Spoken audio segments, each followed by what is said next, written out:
बिस्मिल्लाहिर्रहमानिर्रहीम। अस्सलाम वालेकुम माय यूट्यूब फैमिली। उम्मीद करती हूँ कि आप सब खैरियत से होंगे। और आज मैं आपको बड़े मज़े की रेसिपी दाल चना और काली माश छिलके वाली बनाना सिखाऊंगी, जो कि बहुत मज़े की बनती है और तकरीबन हर घर में ये दाल बड़े शौक़ से खाई जाती है।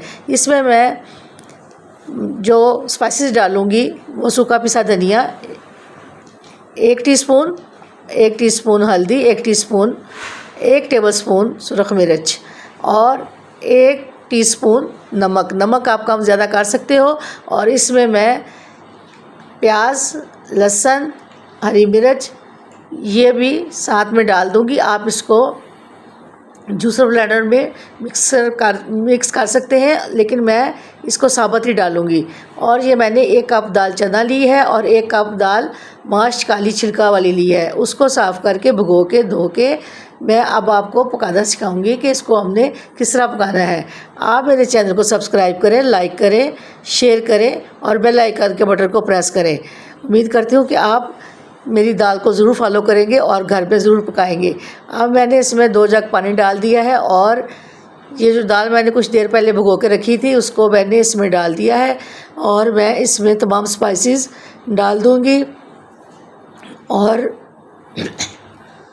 इसमें तमाम स्पाइसेस डालने के बाद प्याज, हरी मिर्च और लहसुन ये भी साथ डाल दूँगी। क्योंकि मैंने प्रेशर लगाना है इसलिए मैंने इन चीज़ों को कूटा नहीं है, इसलिए मैं इसको इसी तरह साबुत ही डाल दूँगी। और वैसे भी ये साबुत डालने से बहुत मज़ेदार दाल बनती है। अब मैं इसमें अच्छे से चम्मच से हिला दूँगी ताकि ये मसाला जात इसमें मिक्स हो जाए और ताकि जब हम इसको प्रेशर लगाएं तो ये अच्छे से तैयार हो दाल। अब मैं इसको हिलाने के बाद प्रेशर कुकर के साथ ढक्कन दे दूँगी और फ्लेम ऑन कर दूँगी। और ये तकरीबन मैं 15-20 मिनट के लिए प्रेशर लगाऊँगी ताकि दाल अच्छे से गल जाए। अगर इस टाइम में नहीं दाल गलती तो आप 5 मिनट और लगा लीजिए। ये देखिए मेरी 15 मिनट के बाद दाल माशाल्लाह से बहुत अच्छी गल गई है। और मैं इसको अब उतार लूँगी। 1 कप मैं घी लूँगी। घी अगर आपके पास देसी है तो वो तो बहुत ही अच्छी बात है, अगर डालडा है तो वो भी आप 1 कप घी डाल लीजिए। इसमें मैं एक दरमियाने साइज़ की प्याज जो कि मैंने बारीक काट के रखी है वो भी मैं इसमें डाल दूँगी, क्योंकि मैं इस दाल को प्याज का तड़का लगाती हूँ। और इसको मैं अच्छे से गोल्डन ब्राउन कर लूँगी। और जब ये हमारा तड़का तैयार हो जाएगा तो फिर मैं इसको दाल के ऊपर डाल दूँगी।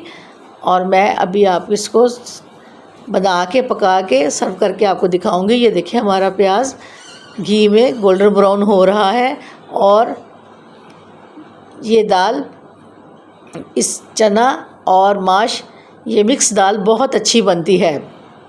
और तकरीबन लोग ये दोनों दालें मिला के घरों में पकाते हैं और ये दाल बहुत ज़ायकेदार होती है। ये देखिए अब मैंने डोगे में दाल को डाल दिया है और अब मैं तड़का प्याज का और घी का इसके ऊपर लगा दूँगी। माशाल्लाह से बहुत अच्छी खुशबू आ रही है और खाने को दिल कर रहा है। आप भी इसको नान के साथ, चपाती के साथ, चावलों के साथ ज़रूर खाइएगा और ज़रूर बनाइएगा। अपने घर वालों को खिलाइएगा। इंशाल्लाह आप मेरे से भी अच्छी दाल बनाएंगे। आप एक कमेंट ज़रूर कीजिएगा। अल्लाह हम सब के लिए आसानियाँ करे। और अब मैं इजाज़त चाहूँगी। अल्लाह हाफिज़।